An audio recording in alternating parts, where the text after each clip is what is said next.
자, 그러면 이제 우리 민지 씨랑 중간 필수 점검 20문제 해설 강의를 한번 해보도록 할 테니까요. 예. 예.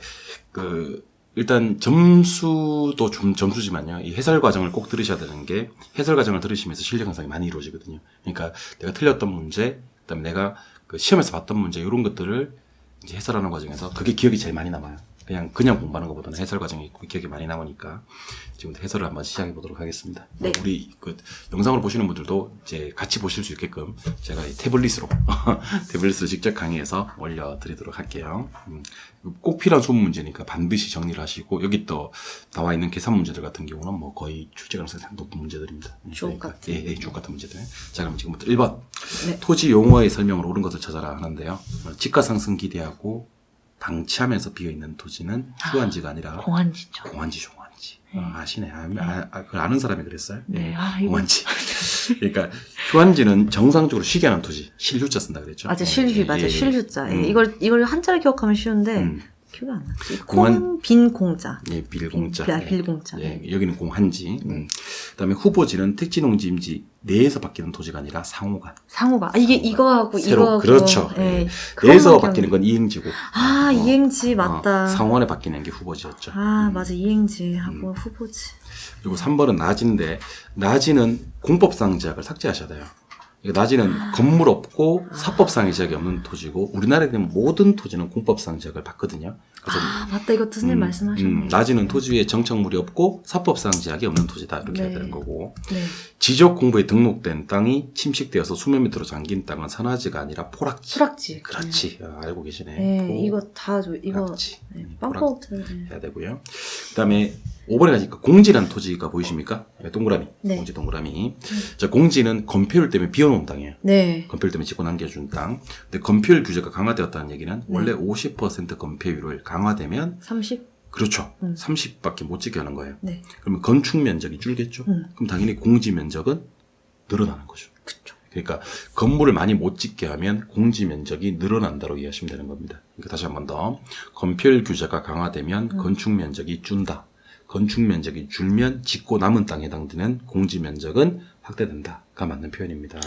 그래서 답은 5번입니다. 예, 난이도 좀 있는 지문이에요. 근데 이거 문제 제도표를 안 읽은 것 같아요. 이거 지금 보니까 이것만 읽었어도 그렇죠. 맞을 수 있었던 예. 것 같아요. 그 정리하면 네. 집가 상승 기대하고 방치하는 땅은 공안지, 네. 상호간에 바뀌는 땅이 후보지, 네. 지하물이 낮이라도 공법상 제약은 받는다, 네. 수면 밑으로 잠긴 땅은 포락지, 건폐율 규제가 강화되면 건축 면적이 축소되기 때문에 네. 공지 면적이 확대되는 것은 맞다. 이렇게. 네. 오케이. 네. 답은 5번입니다. 2번. 이번은 다음 토지 특성에 관한 설명이 다 틀린 것을 찾아라는 문제네요. 네. 자, 제가 토지 공급이 됩니까 안 됩니까? 라고 물으면 이렇게 얘기하셔야 돼요. 토지 공급은 기억나요. 예. 토지 공급은 이게 물질적으로, 그러니까 물리적. 물리적으로는 불가능하지만 그렇지. 이제 뭔가 경제적으로는 돼야 어, 된다라고 용도적으로는 대답을 불가능하다. 하라고 선생님이 말씀하셨습니다. 정말 많이 공개했었죠. 네, 맞습니다. 토지는 물리적 공급은 네. 불가능하지만 네. 경제적, 용도적 공급은 가능하다. 그래서 토지는 무슨 성 때문에? 부증성 때문에. 무슨 관점에서? 용도? 물리적 관점에서. 물리적. 물리적 용도적은 뭐였죠? 용도적은 공급이 되는 거죠. 맞아. 아까 방금 말씀. 용도의 다양성 때문에 용도적 관점에서는 공급을 증가시킬 수가 경제성. 있는. 예, 경제적. 이거 두 개였다. 예, 용도적, 경제적 측면에서 공급이 증가되는 거고 네. 부증성 때문에 물리적 관점에서 공급을 증가시킬 수가 없다라고 해야 됩니다. 그래서 다시 한 번 더 공급은 되나요 안 되나요 토지는 그러면 물리적 측면에서는 부증성 때문에 안 되고 네. 용도가 다양하기 때문에 용도 전환은 되잖아요. 경제적, 용도적 측면에서는 가능하다라고 해야 되는 겁니다. 항상 구분해서 네, 그 틀린 걸 찾으려고 했기 때문에 답은 1번. 1번이다. 나머지 2번에 개별성 때문에 일물가의 법칙이 배제되고 대체관계 제약되고 네, 이거는. 부동성 때문에 국지화되고 임정활동해야 되고 네. 부증성 때문에 최유효 이용 집가지대 발생의 근거 유명하죠 이거. 이게 최유형 이용이. 최유효 이용은 베스트죠. 예. 토지를 이용할 때 베스트로 이용하자 하는 게 최유효 이용이고 베스트로 이용해야 되는 이유는 방금 소개해드렸던 부증성 때문에. 하나 추가하자면 용도가 다양하기 때문에 용도가 다양하기 때문에. 용도의 다양성 두 가지입니다. 네. 그래서 최유효 이용 베스트는 네. 부증성과 용도의 다양성 이렇게 그리고 소모 안 되고 다시 만들어낼 필요가 없는 것은 영속성 다 맞는 표현이 됩니다. 네. 답은 1번. 3번 문제로 가볼게요. 네. 아파트 수요 곡선을 우측으로 이동시키는 요인을 찾아라. 이 말은 수요 증가 요인을 찾으라는 얘기죠. 수요 증가. 네. 맞나요? 네. 그럼 수요 증가를 찾아야 되는데 정말 조심하셔야 될 게 네. 기억에 아파트 가격 하락 보이시죠? 네. 이거는 수요량 증가예요. 수요 증가가 아니라 가격은 수요의 변화 요인이 아니라 수요량. 그러니까 얘는 곡선상에서 점을 이동시키는 요인이지 절대로 수요 곡선 자체를 우측으로 이동시키는 요인이 아니다. 기획은 예선 탈락. 그러니까 수요량을 변화시키는 요인은 해당자와의 가격이고 네. 수요를 변화시키는 요인은 해당자와 가격 이외가 된다 그랬잖아요. 그러니까 가격은 수요량이지 수요가 아니다. 가격 이외의 요인. 을 찾아야 되는 거죠.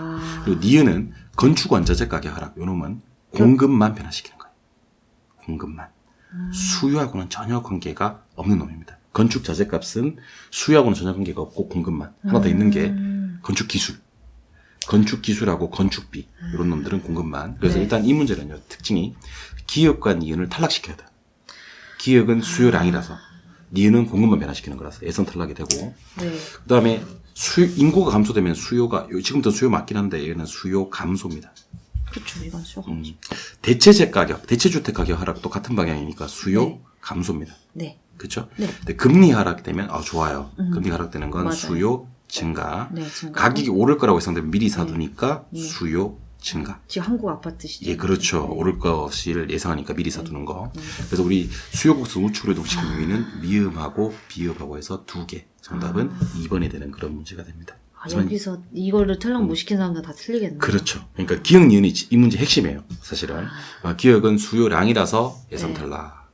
니은은 공급만 변화시키는 거라서 예선 탈락. 우리는 디귿, 리을, 미음, 비읍 중에서 증가율만 찾는다는 게 핵심이 됩니다. 네. 이거 기억하실 수 있겠죠? 예. 네, 이거 기억할 수 있을 거예요. 네. 수요량을. 4번 문제는요. 네. 수요의 가격 탄력성하고 수요의 교차 탄력성을 일단 구하는 게 핵심이에요. 네.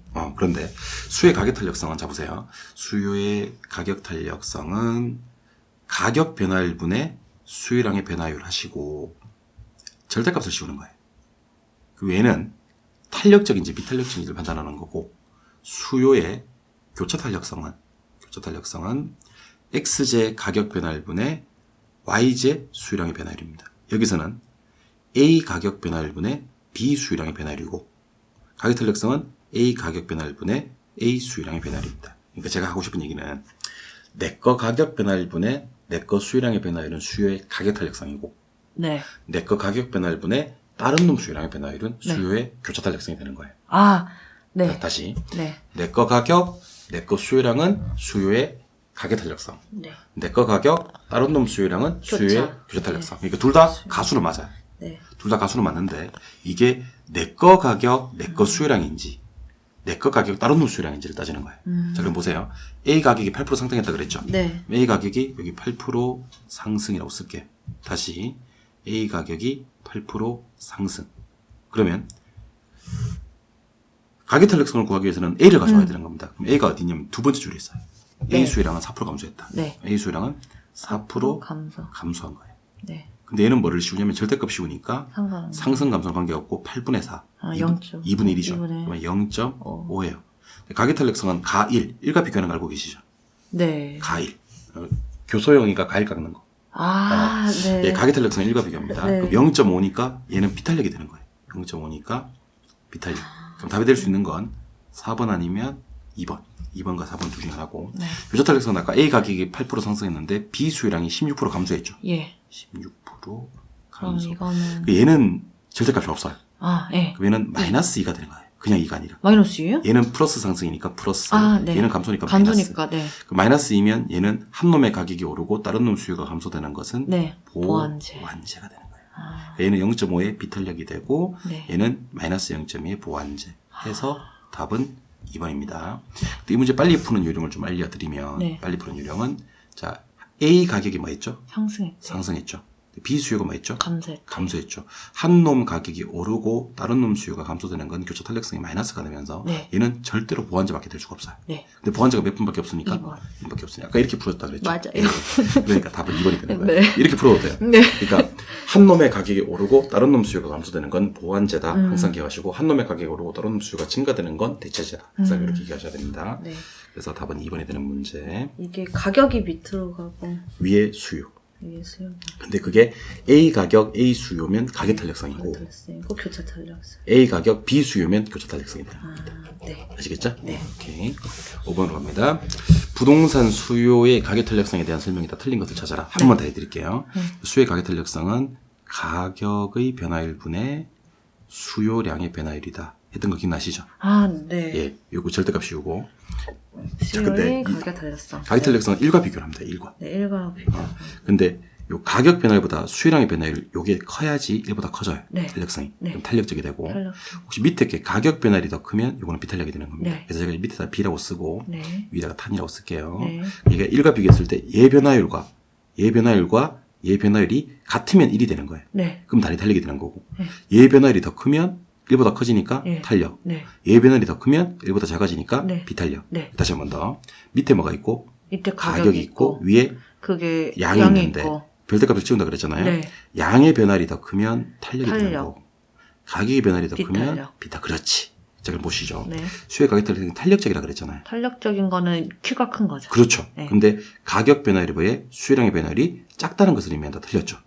수요량의 변화율이 커야지. 커야죠. 그렇지. 네. 얘가 커야지 얘가 1보다 커지면서 탄력적이 되는 거예요. 아, 1번이 틀렸는데. 1번이 틀렸죠. 아, 지금 정답은 네. 1번이 되는 그런 문제가 네. 됩니다. 무슨 이해하셨죠? 네, 이해했습니다. 나머지 대체제 많을수록 탄력성 커지고 전환 쉬우면 탄력성 커지고 단계에서 전기로 갈수록 탄력적으로 아, 변하게 맞아요. 되고 네. 주거용이 전환이 쉬우니까 보다 탄력적이다. 이런 것들은 많이 했던 거니까. 네, 이건 아, 베이직. 여러분들 수요의 가격 탄력성이 탄력적이다, 비탄력적이다 판단할 때 밑에 가격이 있고 위에 수요량이 있는데 양이 많이 변하면 탄력이고 가격이 많이 변하면 비탄력이라는 것을 반드시 기억하셔야 되는 거예요. 네. 오케이. 네. 답은 1번. 6번. 거미집 이론. 자, 거미집 이론은 요거 기억하셔야 됩니다. 네. 수탄수, 수탄수. 기억. 공탄발. 공탄발? 수탄수, 공탄발. 자, 결론 내드릴게요. 네. 수요가 탄력적이면 수렴하는 거미집이고요. 공급이 탄력적이면 발산하는 거미집이에요. 수요 탄력성이 크면 수렴하는 거미집. 수요 탄력성이 높은 수요. 수렴. 수령이요? 수렴하는 거미집. 아, 수렴. 예. 네네. 공급이 탄력성이 크면 발산. 발산하는 거미집이 되는 거예요. 아. 발산. 근데 수요가 탄력적이라는 표현 대신에 똑같이 쓸 수 있는 말이 수요 곡선의 기울기가 작다. 수요 기울기가 작으면 탄력적이에요. 우리 왜 네. 휴직이면 완전 비탄력적이고 네. 가르면 비탄력이고 완만하면 탄력적이라고 했지 않습니까? 네. 기울기가 작아야 탄력이에요. 아, 네. 그러면 공급이 탄력적이라면 당연히 높아야죠. 공급 곡선의 기울기가 작아야 되는 거죠. 그러니까 탄력성은 뭐야 되고 커야 되고 네. 기울기는 작아야 돼요. 아, 여기도. 예, 그래서 정리 한번 해드리면 지금 보니까 수의 탄력성이 커요, 공급의 탄력성이 커요. 여기 지금 그러니까 0.9고 1.3이니까 1.3이니까 공급의 탄력성이 더 크죠. 네, 공부를 하셔도 돼요. 그럼 공탄발이 되는 거예요. 공탄발. 그럼 발산. 그럼 답이 될 수 있는 건 3, 4, 5번 중에 하나. 공급의 탄력성이 0.9보다는 1.3이 크잖아요. 네. 이 공급의 탄력성이 더 크니까 발산. 아, 발산. 예. 네. 이 기울기는 보실 때 항상 절대값이 와요. 그러니까 부호는 보지 않고 0.7하고 0.2만 보면 돼요. 기울기는 절대값이 오니까. 네. 아, 그러면 0.7하고 0.2 중에서 0.7이 더 크잖아요. 그쵸. 그럼 공급 곡선의 기울기가 작죠. 작죠. 예, 공급이 탄력적인 거예요. 그럼 이것도 발산이 되는 거예요. 둘 다 발산. 저 잠깐 이해가 안 돼요, 선생님. 답은 5번이 됩니다. 이게 그 마이너스가 상관없는 거예요. 상관없어요. 기울기 절대값이 온다고 했잖아요. 방금. 아, 네. 기울기는 항상 절대값이에요? 예. 그래서 필기를 하실 때는 요걸 좀 필기하시면 좋을 것 같아요. 잠깐 네. 제가 요건 다 지울게요. 그냥 다 지우고 필기를 하실 때 필기하시는 방법이에요. 네. 자 보세요. 자 수요의 탄력성이 있고 공급의 탄력성이 있잖아요. 네. 그 다음에 수요 곡선의 기울기가 있고 공급 곡선의 기울기가 있잖아요. 네. 시험 문제가 보면 탄력성도 나오지만 기울기도 나오잖아요. 네. 수의 탄력성이 커야 돼요. 그럼 이거는 수렴이에요. 맞나요? 네. 공급의 탄력성이 크면 발산이에요. 발산. 이건 어떻게 공부하기로 했냐면 수탄수, 공탄발 해서 네. 수요가 탄력적이면 수렴하는 거미집, 공급이 탄력적이면 발산하는 거미집을 거미집. 공부하기로 했어요. 네. 수요 곡선의 기울기가 작으면 네. 이게 수요가 탄력적인 거예요. 기울기가 작은 게 탄력적인 거예요. 그럼 요거는 수렴. 공급 곡선의 기울기가 작으면 요거는 발산하는 겁니다. 필기는 요걸 해두셔야 돼요. 요거 지금 필기하세요. 네. 그래서 수의 탄력성이 공급의 탄력성보다 크면 수렴, 네. 수의 탄력성보다 공급의 탄력성이 더 크면 발산. 수요 곡선의 기울기가 공급 곡선의 기울기보다 작으면 수렴, 수요 곡선의 기울기보다 공급 곡선의 기울기가 작으면 발산이 되는 겁니다.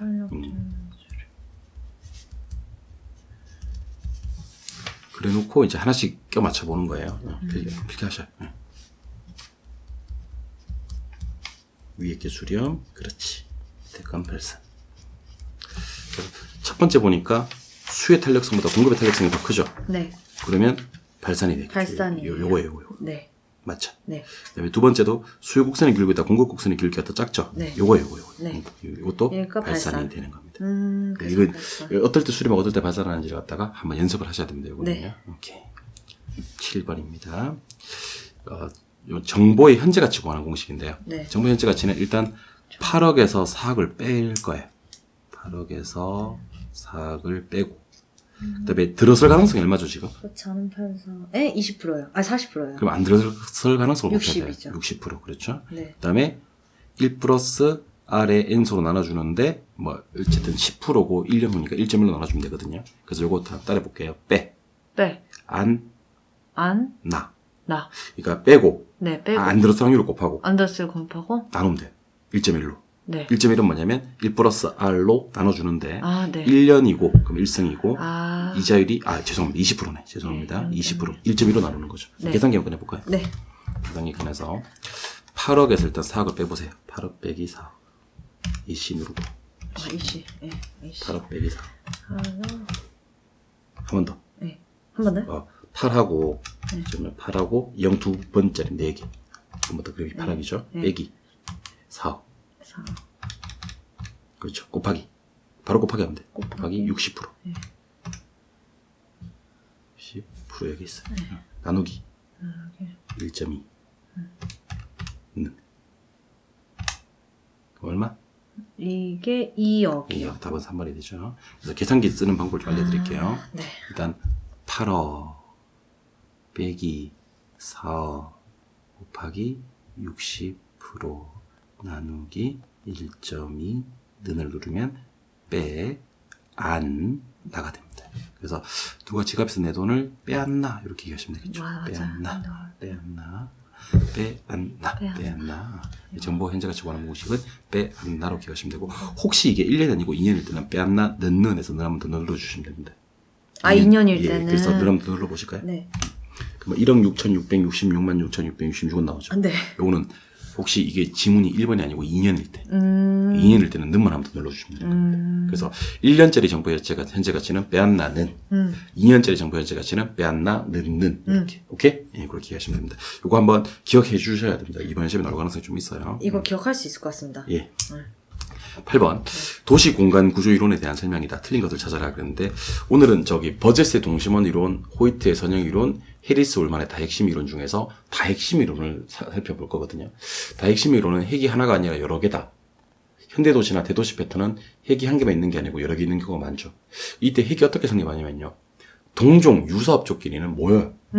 요 동종끼리 모인다. 네. 모인다는 것을 갖다 우리는 집적한다 그래요. 집적. 네. 양립. 양립. 네. 근데 이종, 이해가 상반될 업종들은 분산을 해요. 네. 분산을 비양립. 비양립. 비양립. 그러니까 그러면 특정한 시설이나 위치의 필요성, 지대 지불 능력의 차이, 이 네 가지를 핵이 성립하는 요인이라고 하는데 시험에 자주 출제되는 걸 알려드릴게요. 유사끼리는 모여야 되는데 자꾸 시험에서 흩어진다고 나오고 이질적인 것들끼리는 분리돼야 되는데 자꾸 모인다고 나와요. 여기서 어떻게 나왔냐면 네. 자, 답이 5번인데요. 네. 자, 지대 지불 능력의 차이와 유사란 말이 나오죠. 네. 유사, 비양립 하면 안 되지. 양립. 유사는 모여야 되니까 양립. 비를 빼고 양립. 유사끼리는 양립하고 유사. 이질적인 것들끼리 비양립. 비양립한다. 요게 표현이 자주 틀리게 나오거든요. 그러니까 여러분 뭐 보실 때 문제 같은 거 보실 때 네. 유사끼리는 집적합니다. 양립. 집적합니다. 모여 입지합니다. 양립합니다. 다 같은 말. 네. 그다음에 이질적인 것들끼리는 분산합니다. 비양립합니다. 분산합니다. 비양립합니다. 흩어집니다. 이렇게 기억하시면 좋겠습니다. 네. 되셨나요? 네. 8번 문제였고요. 이제 9번 문제. 지대 이론에 관한 연결로 가장 옳은 것을 찾아라 그랬습니다. 지대 이론에 관한 연결로 가장 옳은 것을 찾아라. 자, 우리 일단 저 따라 한 번만 해보실게요. 네. 리카도의 차익지대설, 리카도의 차익지대설, 마르크스의 절대지대설, 마르크스의 절대지대설, 티넨의 위치지대설, 티넨의 위치지대설, 알론소의 입찰지대설. 알론소의 입찰지대설, 이렇게 4개고요. 하나 더. 파레토의 경제지대, 파레토의 경제지대, 마샬의 준지대, 마르샬의 중지대, 준지대까지 해서 6개. 준지대, 예. 네. 그래서 리카도는 차익지대설, 마르크스는 절대지대설, 티넨은 위치지대설, 알론소의 입찰지대설, 파레토는 경제지대고 마샬은 준지대예요. 그래 놓고 토지 소유자가 토지를 소유만 해도 지대가 발생한다. 그래서 한계지가 최열등지인데 최열등지에서도 지대가 발생한다라고 주장하신 게 마르크스의 네. 절대지대설에 대한 설명. 오케이? 네. 그다음에 비옥도, 그다음에 수학 체감, 토지의 질적 차이 이런 말이 나오면 요거는 리카도의 차익지대설. 질적 차이. 그다음에 수송비 강조하신 분, 요 분은 튀넨의 위치지대설.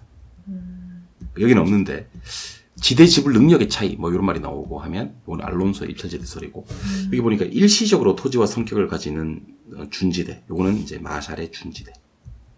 마샬의 준지대. 예. 이 문제는 맞춤 문제니까 마르크스는 절대, 리카도는 차액, 티네는 위치, 그다음 마샬의 준지대. 이렇게 해서 마르크스는 일단 떠야 되고요. 그다음에 리카도 떠야 되고요. 튀넨 떠야 되고 마샬 떠야 되니까 정답은 2번이 되는 그런 문제. 지대로는 아무리 강조도 지나치지 않고 학자는 혹시 지금 암기가 좀 힘드시다면 암기를 안 하셔도 좋아요. 대신에 그 후반부에 가셔서는 이 부분을 갖다가 왕구에 다 있는 내용이거든. 암기 좀 한번 해보시면 좋을 것 같아요. 지금 암기하겠습니다. 예. 두 번째 이제 요 문제는 허프의 확률 모형인데요. 네. 일단 요거는 거리는 거리끼리 면적은 면적끼리 약분하고 출발하는 게 좋아요. 약분. 네. 그래서 요거 2하고 4하고는 1하고 2로 약분하시면 되겠죠. 네. 그다음에 1000하고 12000은 1하고 12? 그렇지 12 이렇게 약분을 하고 A 시장 점유율을 구하라 그랬죠. 예, 네. 그러면 A 거리 제곱분의 A 면적을 들어갑니다. 1의 제곱이 얼마냐면 1이잖아요. 네. 1분의 1 이렇게 하시면 돼요. 네. A 거리 제곱분의 A 면적. 네, A 지금 거리 뭘 제곱. 구하는 거죠? 그 A 시장 점유율. 네, A 시장 점유고 그러니까 이용객수. 예, 이용객수 오케이. 그다음에 2의 제곱은 4지 않습니까? 그죠? 네. 4분의 12 이렇게 들어갑니다. 요거 제곱. 네. 4분의 12. 4분의 그다음에 12. 또 1분의 1을 올립니다. 그래서 정리 어떻게 하냐면 잘 들으셔야 됩니다. A 거리 제곱분의 A 면적, B 거리 제곱분의 B 면적, A 거리 제곱분의 A 면적 하면 돼요. A 거리가 1이잖아요. 그죠? 네. 1의 제곱은 1이니까 1분의 1. 네. 2의 제곱은 4지 않습니까? 4분의 12. 또 1의 제곱은 1이니까 1분의 1. 그래서 공식을 좀 기억하셔야 되는데. 진짜 제곱해준. 예. 거리만. 거리만. 예. 1의 제곱은 그냥 1이라서 얘는 그냥 1분의 1. 네. 2의 제곱은 4라서 얘는 4분의 12. 네. 또 1의 제곱은 1이니까 1분의 1. 그럼 B로 갈 확률을 만약에 구하라 그러면 B로 올리면 돼요. 1분의 1 플러스 4분의 12분의 4분의 11을 올리면 돼요. 그러니까 밑에가 전체 점유율, 위에는 문제에서 묻는 점유율. 그러니까 얘는 요게 A 점유율이고, 요게 네. B 점유율이고, 요게 A 점유율 이렇게 생각하시면 되죠. 네. 그럼 요거는 계산해 보면 1이고 3이고 1이 나오기 때문에 4분의 1이고 네. 4분의 1은 25%예요. 네. 맞죠? 네. 25%가 나오는 건 답은 3번 아니면 4번인데 네. 정말 조심하셔야 될 게 아까 인구 얼마 있다 그랬죠? 10만 명이요. 근데 10만 명 중에서 네. 70%만 할인점을 이용한다 그랬어요. 네. 그래서 계산기를 꺼내서 네. 연결해서 먼저 10만 명을 눌러요.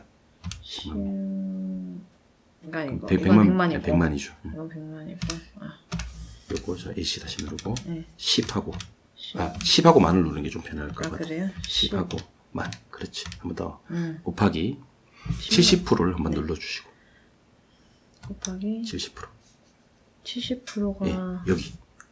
네. 70% 마른점을 이용하니까. 네. 거기다 곱하기 아까 우리 확률 계산했던 거 25%. 네. 곱하기 25%.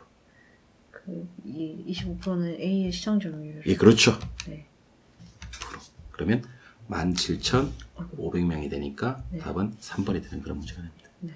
아시겠죠? 네. 그래서 다시 계산기는 어떻게 드리냐면 일단 10만 명에다가 곱하기 70%에다가 곱하기 25% 이렇게 때리면 17,500명이 나와서 답은 3번이 되는 그런 문제가 됩니다. 맞죠? 예. 나중에 계산할 때 요것만 길게 하시면 돼요. 네. 오케이? 네. 요거 공식 한번 보셔야 될 것 같아요. 네, 공식 봐야 돼요. A 거리 제곱분의 A 면적 플러스 B 거리 제곱분의 B 면적분의 A 거리 제곱분의 A 면적이라는 공식을 한번 체크하시면 좋을 것 같아요. 네. 12번 이제 절반 했습니다. 네. 다음 중 우리나라 정부의 부동산 시장이 직접 개입수다. 이거 시험에 뭐가 꼭 나오는 겁니다. 이거 아쉽습니다. 이직간인데 네. 자 지금 보세요. 이직간인데 이용 규제는 지역 지구지하고 TDR만 기억하시면 되는데 시험에 잘 안 나와요. 직접 개입과 간접 개입인데 우리가 뭘 공부하기로 했냐면 간접 개입을 공부하기로 하셨어요. 간접 개입이 조세, 보조금, 보조금. 부담금, 금융. 아, 맞다. 행정. 네. 조세, 보조금, 부담금, 금융행정. 간접개입을 구해서 뺄 거예요. 네. 정부의 LTV, DTI는 대표적인 금융이죠. 금융이니까 간접이고, 네. 종합부동산세 세금이니까 세금이죠. 간접이고, 네. 부담금 이것도 완전 간접이죠. 간접이고. 그래서 조세, 보조금, 부담금, 금융행정 외에 네. 공공토지비축, 공공임대주택, 네. 공영개발. 문제 요거 세 개가 이제 직접이니까 답은 1번인데 네. 문제 좀 빨리 푸는 방법 알려드리면 우리 공영이나 공공이 뜨면 예외 없이 직접으로 가요. 그래서 좀 빨리 푸는 방법은 이 공공토지비축에 공공이 있죠. 네. 공공임대주택에 공공이 있죠. 네. 공영이 있죠. 네. 이게 다 직접이에요. 음. 공영이나 공공 뜨면 직접. 근데 요거 선행해야 될 게 뭐냐면 조세, 보조금, 부담금, 금융행정. 조세, 보조금, 부담금, 금융행정의 간접이라는 것을 네. 꼭 좀 기억해 주셔야 됩니다. 네. 이거는 앞으로는 맞추셔야 돼요. 이거는 예, 네. 난이도 하짜리 문제입니다. 부담금, 보조금, 부담금, 오케이. 행정. 네. 그다음에 12번 문제. 다음은 부동산 투자 분석 기법 중 할인연금 수지 분석법에 대한 설명에다 가장 틀린 것을 찾아라 그랬는데 내부 수익률법을 잘 보셔야 돼요. 자, 내부 수익률법은 현금 유입의 현가하고 유출의 현가를 같게 만드는 거라고 그랬죠. 유입의 현가하고 유출의 현가를 같게 만드는 거. 이게 같아진다는 말은 무슨 말이냐면 유입의 현가가 1000이면 유출의 현가도 1000이 된다는 거예요. 네. 그럼 같아지는 거잖아요. 네. 그럼 1000 빼기 1000은 얼마죠? 0. 0이죠. 그럼 수년가는 얼마가 되냐면 0이 돼요. 수익성 지수가 얼마가 되냐면 수익성 지수가 1이 되는 거예요. 그래서 제가 수업 시간에 어떻게 강조를 했냐면 그 수녀 지수 1 이렇게 했었어요. 지수 1과 심순회 혹시 기억나세요? 수업 제대로 안 들으신 것 같은데 지수 1과 심순회. 지수는 무조건 1과 비교해요. 그러니까 지수를 1로 만드는 거고 수년가는 0으로 만드는 거다라고 해야 됩니다. 지수는 1, 수년가는 0. 할인연금 이거 좀 좀 어렵긴 해요. 어려웠던 것 같아요. 그러니까 내부 수익률을 표현하는 방법은 3개가 있는 거예요. 네. 수입의 현가와 지출의 현가를 같게 만듭니다. 네. 수년가를 0으로 만듭니다. 수익성 지수를 1로 만듭니다. 이렇게. 아. 오케이? 예, 그러니까 수년가를 1로 만드는 게 아니고 수년가는 0으로 만들고 네. 수익성 지수를 1로 만든다. 이렇게 하는 거예요. 아, 네. 13번. 자, 13번은 마지막에 풀기 전에 기존 대출이 5천만 원 있다는 것을 꼭 기억하셔야 됩니다. 네. 기존 대출이 5천만 원 있다는 거. 자, 그럼 일단 주택 가격 얼마냐면 5억에 LTV가 70% 아닙니까? 그죠? 네. 그럼 57에 3억 5천 하시면 돼요. 3억 5천이. 맞죠? 네. 오케이. 요걸 기억나실 거예요. 네. 소득이 6천이고 DTI가 50%면 네. 이건 3천인데 이거 계산을 6천에 50%. 이걸 0점을 나눠줘야 돼. 자당 상수로. 아. 그러니까 부채 서비스액은 자당수로 나눠줘야 돼. 그럼 네. 이게 얼마냐면 3억이에요. 아. 3억과 3억 5천 중 작은 숫자는 3억이니까 3억이 답이 되는데 네. 기존 대출 금액이 얼마 있는 바람에 5천 빼야 이제 돼요. 5천 빼야 되죠. 네. 그럼 추가로 대출에 관한 금액은 2억 5천 이렇게 되는 겁니다. 그래서 요거는 필기를 굳이 안 한다면 요거 필기하셔야 됩니다. 소득 곱하기 DTI 나누기 저당상수. 아. 그러면 부채가 바로 튀어나옵니다. 아, 정말요? 그래서 계산기 닫고 어떻게 하냐면 계산기 닫고 6천만 원 한번 때려보세요. 6천만 원. 그 600만 원인데 60만 원. 오케이. 곱하기 50%. 나누기 0.1. 그러면 3억이 되잖아요. 아, 이 읽기 보는 건 이제 이거 외웠어요. 요건 네모 빵 쳐놓고 네. 소득 그 LTV야 뭐 어차피 57에 30, 3억 5천만 원 되는 건데 소득에다가 DTI 곱해주고 저당수 나눠주면 부채가 나온다는 거. 네. 아시겠죠? 네. 답은 3번. 14번. 주택 저당 대출 상환 방식 상당히 중요한 내용입니다. 네. 요거는 틀린 것을 찾아라 하는 문제인데 아, 이것도. 자 일단 요 문제를 풀 때 일단 가장 유의해야 될 점은 돈 처음에 많이 갚는 순서가 원금 균등. 네, 네. 그 다음에 원리금 균등. 네. 그 다음이 체증식. 체증식. 세 가지. 체증식은 기업들이 하는 거. 아니요. 미래소득이 예상되는 젊은 층들. 미래소득 증가가 아, 예상되는 그러네. 젊은 층들. 아, 네. 이상하게. 예. 잘못 외우셨네. 네. 자, 그러면 처음에 많이 갚은 원금 균등은 앞으로 중간 정도 지났을 때 잔금이 많겠어요? 적겠어요? 아, 적죠. 적죠. 네. 근데 체증식은 처음에 적게 갚았으니까 잔금이 엄청 많을 거 많죠. 그러니까 잔금이 제일 적은 게 원금 균등이에요. 처음에 많이 갚았으니까. 그래서 보세요. 중도 상환 시 차입자가 상환해야 되는 저당 잔금을 물었습니다. 네. 근데 원리금 균등 상환 방식은 원금 균등 상환 방식보다 잔금이 많으냐 적으냐는데 많다고 해야 되죠. 많죠. 왜 많냐면 원금 균등 이놈은 그 어떤 상환 방식보다도 잔금이 적은 방식입니다. 네. 그렇잖아요? 네. 그 당연히 무슨 균등은 원리금 원리금 균등 상환 방식은 앞으로 남은 기간 동안에 갚아야 될 저당 잔금이 원금 균등보다는 많다라고 해야지. 네. 왜냐면 원금 균등은 잔금이 제일 적은 거니까. 네. 그래서 어떻게 공부하시면 되냐면 원금 원금균 등처럼 처음에 많이 갚은 놈은 잔금이 적다. 적고 처음에 적게 갚은 놈은 잔금이 많죠. 많다. 예, 그렇게 네. 하시면 됩니다. 그게 답이 5번이 되는 그런 어려운 문제는 아니에요, 사실은. 이것도 하시면 네. 좀 이것도 해결할 수 있는 부분이고. 마지막으로 이제 6문제가 남았는데요. 네. 자, 우리 부동산 투자회사 리츠인데요. 아. 리츠의 종류는 자기관리 리츠 있는 거 아시죠? 네. 그 다음에 위탁관리와 네. 기업 구조조정 리츠가 있는데, 자기관리 리츠는 설립자본금이 5억이고요. 이거 설립자본금이라 그래요. 그 다음에 인가받고 등록한 다음에 최저자본금이 70억이에요. 이거는 최저자본금이라 그래요. 네. 이건 설립자본금, 이거는 최저자본금. 네. 오케이? 네. 위탁이나 구조조정은 설립할 때 자본금은 5억이고요. 영업인가 등록 후 6개월이 지났을 때는요, 50억을 모아야 됩니다. 그래서 그 암기 방법은 저 따라 한번 해보죠. 57에 57에 35. 35. 이렇게 암기한다 그랬습니다. 아. 그러니까 자기관리는 57. 57. 위탁이나 구조조정은 35. 35. 그래서 여기 보니까 자기관리 부동산 투자의 설립자본금은 3억이다라고 3억이다. 있는데 3억이 아니라 5억이 되는 거죠. 5억이요. 자기관리는 5억, 이거보다 70억. 네. 여기 보니까 위탁이나 구조조정이 1번에 나올 거예요. 네. 위탁이나 구조조정. 위탁이나 구조조정은 근데 50억이고요. 네. 6개월 지났지 않습니까? 그죠? 네. 그럼 요거는 설립자본금 말하는 게 아니고 최저자본금 얘기하는 거거든요. 네. 그럼 50억이 맞습니다. 네. 그래서 설립자본금 5억, 네. 3억이고요. 네. 최저자본금 70억, 50억. 최저자본금을 나타내는 단어는 영업인가 등록 후 6개월이 지난 일만에 나올 거예요. 아, 영업인가 등록 후 6개월이 지난. 여기 있죠, 그죠? 아, 예. 영업인가를 받거나 등록 후 6개월이 지난. 요거는 네. 무슨 자본금? 최저. 최저자본금. 네, 최저자본금은 최저자본금. 70억에 50억인데 네. 위탁이나 구조조정은 50억에 해당되는 거 맞습니다. 네. 오케이. 16번. 다음 설명에서 사회 간접, 사회 기반 시설에 대한 민간 투자 사업 방식을 옳게 연결한 것을 찾아라 그랬는데, BTO하고요, BTL하고 중간까지 똑같아요. 자, 보세요. 준공, 귀속, 운영권까지가 똑같아요. 네. 근데 끝날 때, 임차란 말이 있으면 BTL이 되고요. 임차란 말이 없이 그냥 운영권하고 끝나버리면 BTO가 되는 겁니다. 그래서 짓고, B, 빌트. 아. 예, 빌드, 기속시키는 거, 트랜스퍼. 트랜스퍼. 예, 그 다음에 네. 운영권은 오퍼레이트인데, 아, 그 오퍼레이트. 운영권을 임차해버리면 리스 방식이 되는 겁니다. BTL. 맞아요. 그때 영어 배우면 이거 된다고. 아. 그래서 BTO와 BTL은 끝날 때까지 끝난 게 아닌 게, 자, 다시 한번 보세요. 네. 준공 똑같고, 네. 기속 똑같아요. 운영권까지 똑같은데, 그리고 네. 끝나버리면 그냥 오퍼레이트 방식이고요. 네. 운영권을 임차해서 사용하면 BTL 방식이에요. 그럼 어떤 게 오퍼레이트고 어떤 게 리스 방식이냐면, 이거 네. 잘 알아야 됩니다. 교통시설. 교통시설이 어떤 것들이냐면, 뭐 도로, 네. 철도, 터널, 항만 이런 것들은 요금소를 직접 설치할 수가 있는 것들이거든요. 네. 그래서 보시면 도로, 터널, 철도, 항만 등 교통시설이면 BTO고요.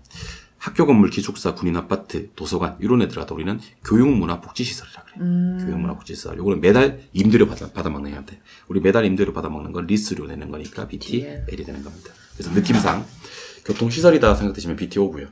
그다음에 교육문화복지시설이다 그러면 BTL이 되는 겁니다. 아시겠죠? 네. 그래서 순서대로 BTO, BTO, BTL, BTL, BTL, BTO 이렇게 해서 아. 답은 BTO, BTL, BTL, 답은 4번이 되는 그런 문제. 아시겠죠? 네. 오케이. 17번. 부동산 마케팅입니다. 부동산 마케팅에는요, 시장 점유 마케팅이라는 게 있고, 네.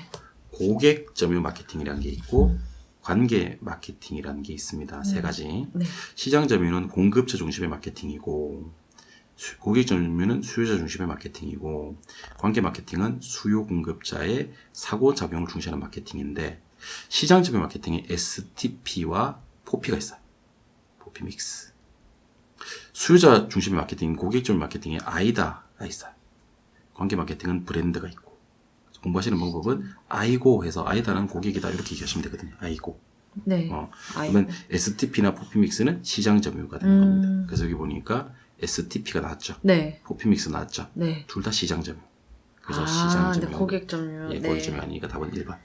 아이고, 아이다는 고객 점유 맞죠? 네. 브랜드는 관계 맞죠? 네. 아이다는 attention, interest, desire, action의 줄임말이 맞습니다. 네. 문제 답은 1번. 그래서 다시 한 번 더. 네. 마케팅의 세 가지 차원은 시장 점유, 고객 점유, 관계가 있는데, 시장 점유는 공급자 중심의 STP나 포피 믹스가 있고, 네. 고객 점유는 수요자 중심의 아이다.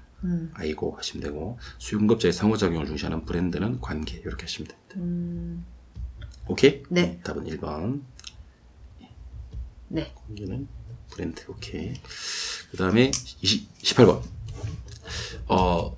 주된 연결이 틀린 것을 찾아라 그랬는데 이거 네. 시험 보시고 확인해 봐야 될 게 원가법 쓰는 물건이 5개가 있어요. 아, 네.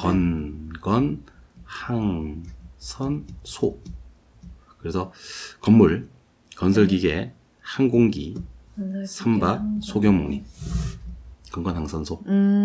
소형 모임이요? 소경목림. 아, 소경목림. 예, 목림. 아, 소경목림. 예, 지름이 짧은 나무.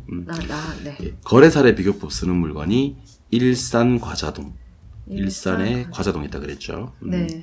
일괄평가, 산림, 과수원, 자동차, 동산. 수익환원법 쓰는 물건이 영광공, 받침에 이형이 있어요. 네. 영업권, 광업재단, 네. 공장재단. 그리고 좀 정말 조심하셔야 될 게 임대료 구원한 방법. 임대료 구원한 방법이 임대사례 비교법이라고 있어요. 그다음에 토지는 공시지가 기준법. 그래서 정리를 다 해드릴게요. 네. 자, 건건항선소는 원가법. 영값법. 일산과자동은 거래사례 비교법. 거래사례 비교법. 영광공은 수익환원법. 임대료는 임대사례 비교법. 임대사례 비교법. 토지는 공시지가 기준법. 그래서 과수원 볼까요? 일산과 있죠. 네. 거래사례 비교법 맞고 영광공 광업재단은 수익환원법 맞고 임대료는 적산법이 아니라 임대사례 비교법. 답은 3번이 되고 일산과자동이 자동차는 거래사례 비교법 맞고 건건항선소니까 건물은 원가법 맞고 다 맞는 거예요. 답은 3번. 오늘 아직 암기가 안 된 것 같아요. 그러니까 네. 어떤 물건에 어떤 감정평가 방법 쓰는지는 거의 뭐 출제라서 100%고 100%. 아, 100%예요? 예. 아, 네. 100%니까. 이거는 그럼 그냥 100% 외우는 거예요? 예. 무조건 기하셔요, 무조건. 네. 무조건 없이. 2문제 남았어요. 네. 오늘 진도가 안 나갔다 그래서 제가 지금은 그냥 설명을 드려볼 테니까 그 수업을 듣고 나서 한번 들어보세요. 수업을 듣고 나서. 자, 일단 거래 가격이 2억 4천이니까 2억 4천 곱하기가 들어갑니다. 면적 비교가 사례는 밑으로 가고요. 대상은 위로 갑니다. 왜 그런지는 수업 들어보시면 알아요. 사례가 면적 100, 대상은 면적 110. 그러면 100분의 110을 대입줍니다. 100분의 110은 1.1이에요. 그 다음에 변동률이 5%면 1.05를 곱해주고요.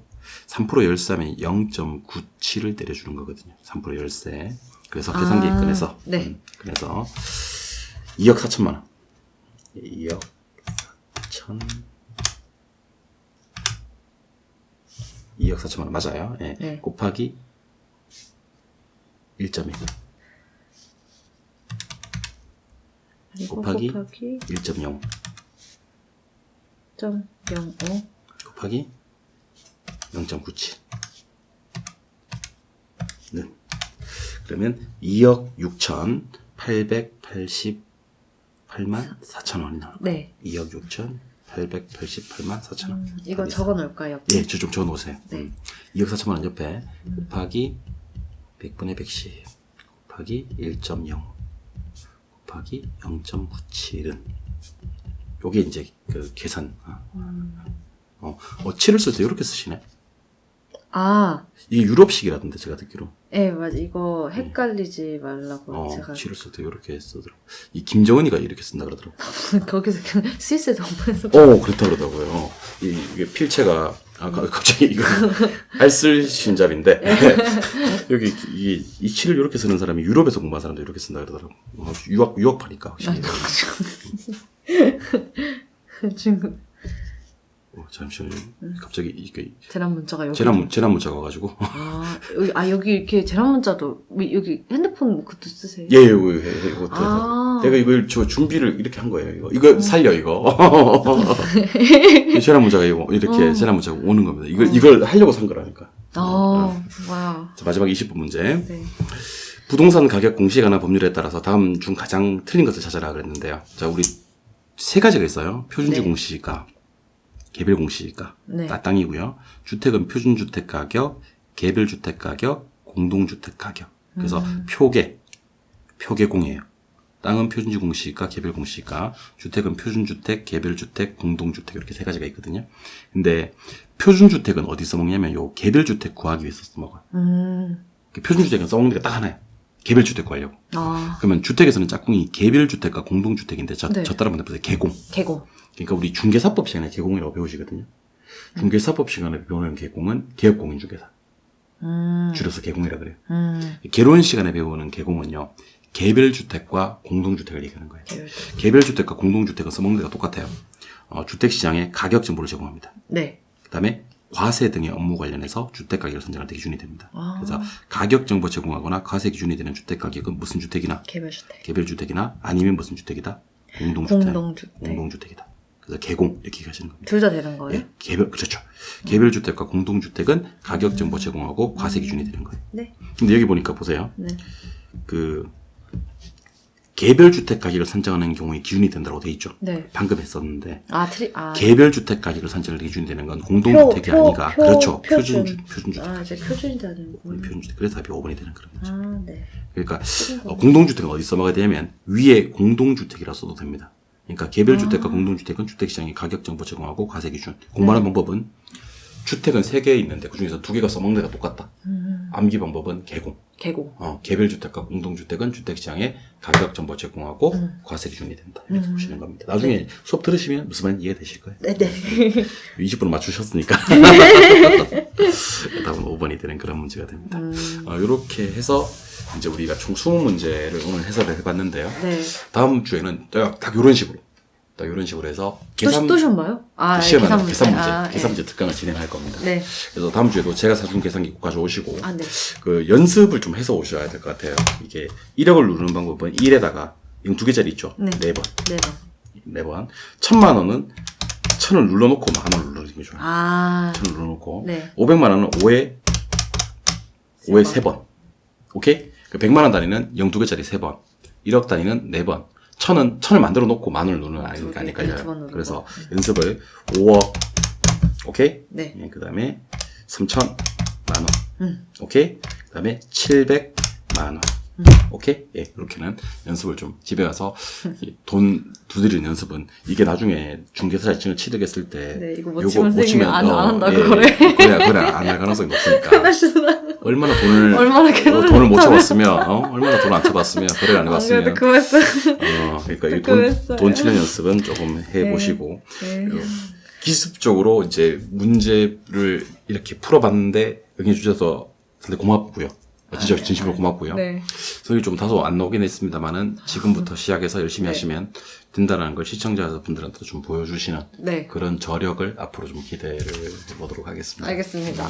그러니까 너무 기죽지 마요. 기죽지 말고 지금부터 열심히 하시면 충분히 이제 우리 합격까지 한번 가능하니까 우리 이렇게 같이 한번 만들어간다는 느낌으로 한번 만들어가 봅시다. 네, 좋습니다. 예, 시청자들한테 우리 아까 인사했지만 한 번 더. 네. 우리 또 봬요. 또 봬요. 안녕히 계세요. 안녕히 계세요. 예.